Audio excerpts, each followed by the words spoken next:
New safety precautions have been implemented at both North and East this year. We take a look at how those measures are working and how they can affect you.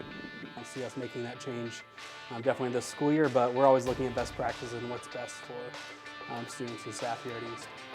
We will examine the importance of education through the eyes of teachers at Crothersville schools. The piece of advice I would give would be to not limit yourself, don't set any restrictions. Seymour boys basketball is having a historic season. What's next as they prepare for sectionals? That's a pretty early success, and we hope to keep that going. All of that and more on Torch TV.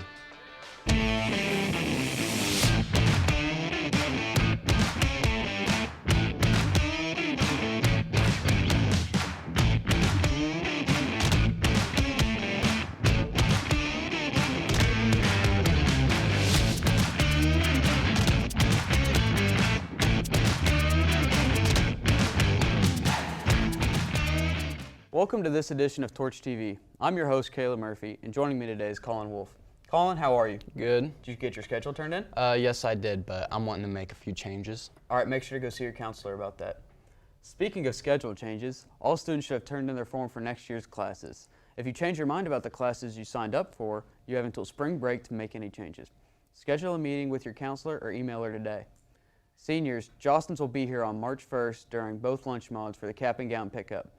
If you owe a balance, please pay before March 1st or bring the money when you pick up the cap and gown. If you still need to place an order, you can go to jostens.com and do that today. Juniors, the SAT will be on March 5th, about 2 weeks from now. Please ensure you bring a charger and a fully charged computer. A calculator of yours can also be brought, but one will be provided. For more information, check the Canvas SAT page.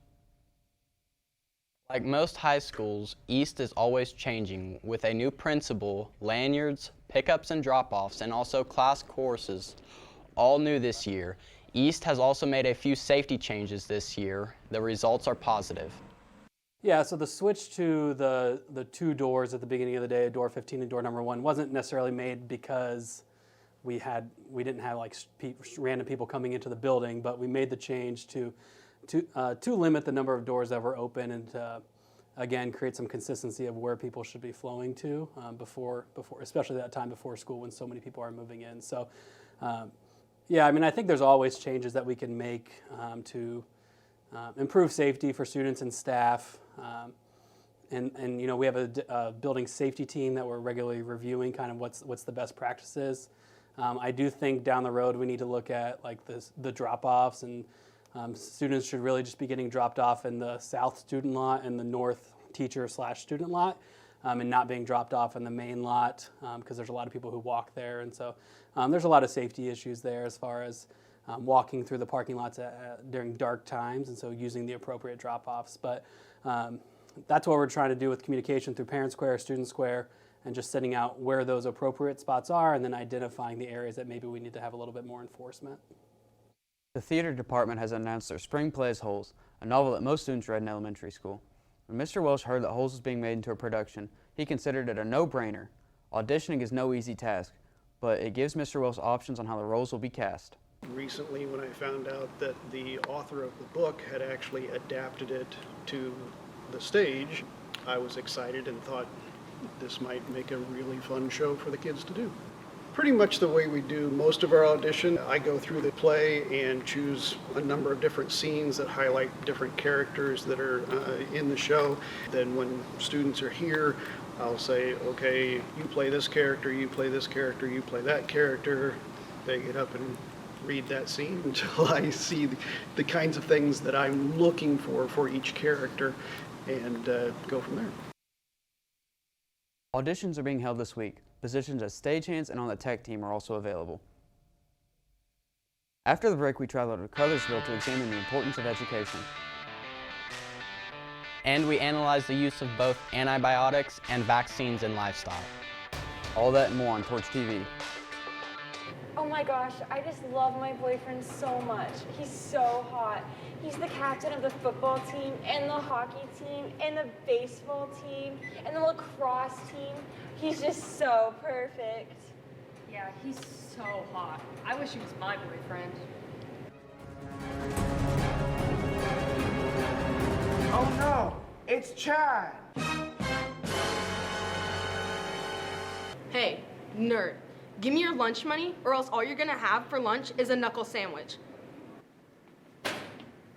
Babe, what are you doing? You're gonna lose your scholarship to sports college for bullying. Babe, it's not what it looks like. Suddenly, Chad is not so hot anymore. Yeah, Chad, we're over. Bullying is not hot. Come on, nerd, you're not a loser. No!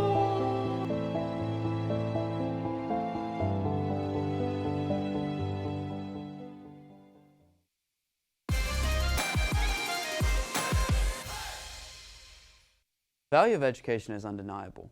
Most have grown up being taught the importance of education. Some days, school may just seem like a waste of time or something to get through in order to just get a job. However, education is much more important than just getting a job or making your parents happy.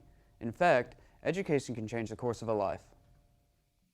Teachers nowadays think highly of the education systems set up for students because they find it very influential.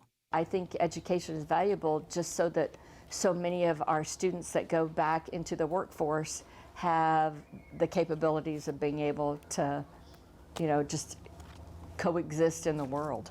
Well, education is valuable because it allows people to be upwardly mobile if they so choose.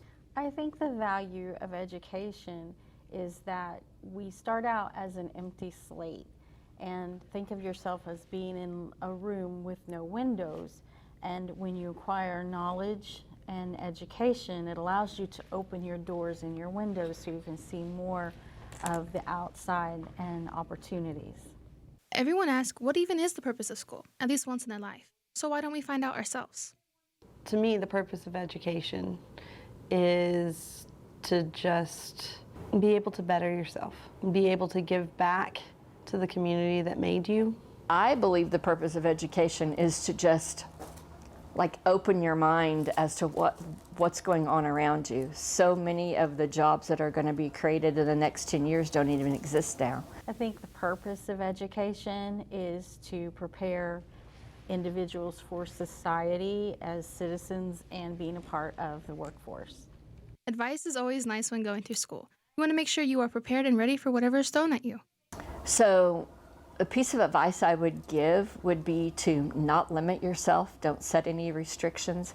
If something is hard, you work at it. If math is hard, then you work at getting better at math. If spelling is hard for you, you have to work at getting better at spelling. People don't just give you things. So it's a lot of this education is just you trying to pick up the pieces where you know where things are hard and work at it. Students might not know what to expect all of the time, but being efficient as possible with schoolwork can prove to be beneficial. Now we head to South Decatur's Kylie Best with this week's weather forecast. Today we're anticipating mostly sunny skies with a high of 51 and a low of 26. We also see a 30% chance of rain. On Saturday we'll see sunny skies and low wind gusts along with a high of 49 and a low of 25. Lastly, on Sunday everything will be warming back up, resulting in a high of 56 and a low of 42. That's all we have for this week's weather. Back to you guys in the studio. According to the National Chicken Council, Americans consume almost 100 million pounds of chicken wings just on Super Bowl Sunday. That's nearly 1.25 billion wings. Riley Crotty joins us with insight on how producers keep that meat safe for you and your family. According to the USDA, on average, each person in the U.S. eats 224 pounds of various meats each year. With this much meat going into the food supply, there are important measures farmers take to ensure the health of their livestock, antibiotics being one of the most beneficial. If you or I get some sort of infection and we go to the doctor and they give us antibiotics, same thing for our livestock. It's oftentimes they can get things like pneumonia, they can get skin infections, especially when they're young, they can get joint infections. And so being able to treat those animals with antibiotics and get them better is critical.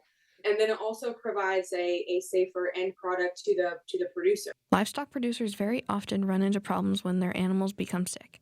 To help the sickness, just like humans, animals receive antibiotics, but they have to be careful with how much they use. We really have to look at the antibiotics per pound usage. Everyone likes to throw around this big number that it's like 60 or 70% of this country's antibiotics are used in livestock. In the veterinary field, we have been challenged a lot to use antibiotics judiciously, which is just a big word meaning to use them when necessary, and to be responsible about using them, because we are getting a lot of pressure from folks who are trying to blame the animal health industry for antibiotic resistance.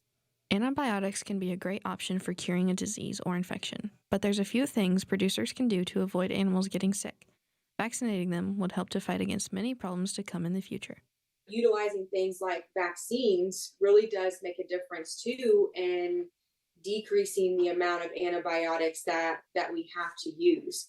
Animals that don't have a solid vaccine background are going to be the ones that are hit harder. And there is a lot of research being done on the vaccine side to produce more effective vaccines to try to cut down on antibiotic use. The first animal vaccine was invented in 1879. Since then, vaccinations have helped prevent disease and deaths in millions of animals throughout the world. After the break, we'll look at Edinburgh's improved basketball team. And we will take you to Seymour, where their basketball team is having their best season in 19 years.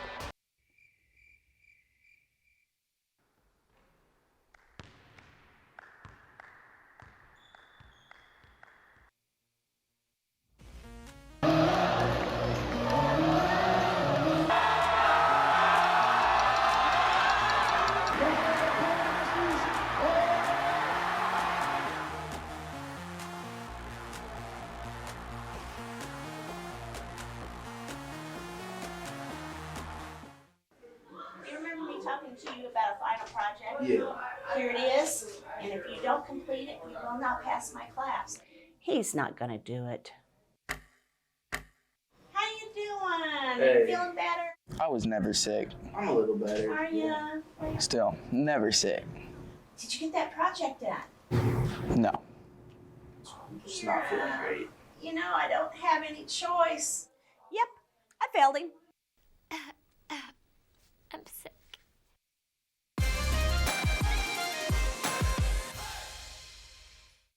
Seniors, your first mentor check is due this Friday, February 23rd. Make sure to get it turned in on time. Also for seniors, make sure to fill out your FAFSA to qualify for student aid. Help is available on Sunday, February 25th from 2 to 4 p.m. at IUPUC. College Goals Sunday is taking place, and you can help you and your parents fill out the FAFSA. Make sure to make an account at studentaid.com. This Friday, the Student Assembly organized a volleyball tournament. Teams consist of 3 to 8 players, and the registration fee is $20 each team. That will be paid at the bookstore. The event itself will start at 5:30 in the Ox Gym. Now over to Crothersville, Eric Walker with sports.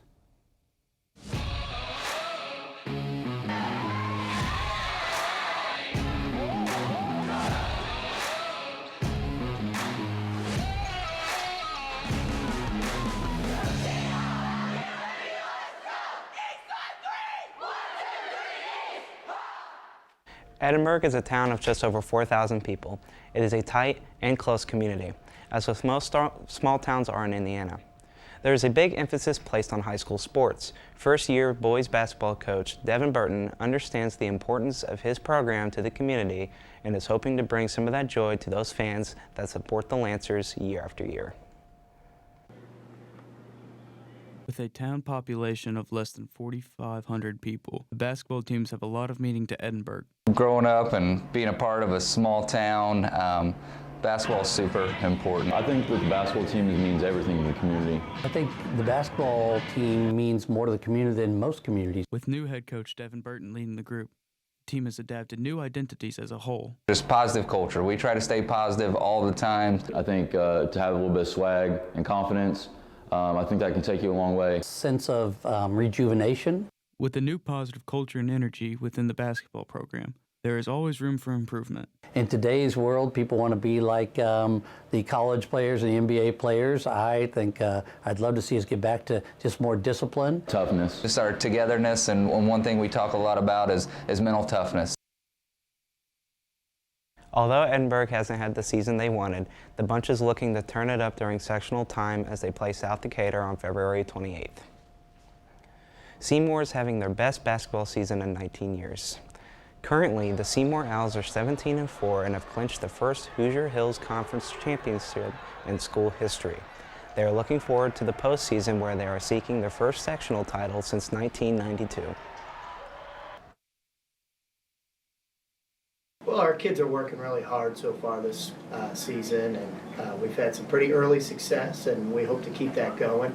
They're buying into game plans, and they're working hard at practice, and they're executing at a very high level right now. And so, we still got a lot of work to do as we get ready for March, but so far so good. Been a great start to the year. It's something that our guys have really been playing hard. It covers up a lot of mistakes when you're playing hard. I think we need to fine-tune some things on the offensive end of the basketball. Making free throws, making layups, and taking care of the basketball tend to win basketball games. So we got to continue to do all of those things well. Continuing to be unselfish. We talk a lot about to our guys about making the extra pass and diving for the ball and rebounding the ball hard and doing those things that sometimes aren't the most flashy. Most important thing is we got to stay together. This group has been extremely together all year long. They play for each other. They work really hard for each other. They continue to do that, and great things can happen from that. Seymour plays the first game of sectional versus Jeffersonville on February 27th. Best of luck to one of East Media's very own senior Ethan Silcox and the rest of the Seymour Owls. Now with our East Olympian sports. Over the weekend, our gymnastics team closed out the season with a close meet, edging Seymour with a score of 96.7 to 93.2. On Monday, our O's basketball teams played at Madison, with varsity boys winning 66 to 60. Looking ahead in basketball, the O's have drawn the Crosstown Bulldogs to kick off sectionals on February 27th. Sectional this year are held at East Central, time is 6 p.m. This Saturday, our Olympian Spirit Band members are competing at state, solo, and ensemble at North Central High School. 16 students received a gold rating at the district competition last month and have advanced to state. Good luck to our Olympian Spirit. Also on Saturday, our show choirs compete at Franklin Central. Serenade competes at 9 a.m. and Center Stage performs at 2:30 p.m. Best of luck to our choirs. That's it for sports. Back to you guys. That's all we have for today. From myself, Caleb, Kylie, and Eric, and the rest of the Torch TV crew, I'm Colin, Wolfe. Thanks for watching. And remember to take care of yourself, others, and the place, and as always, try to be the best part of someone's day.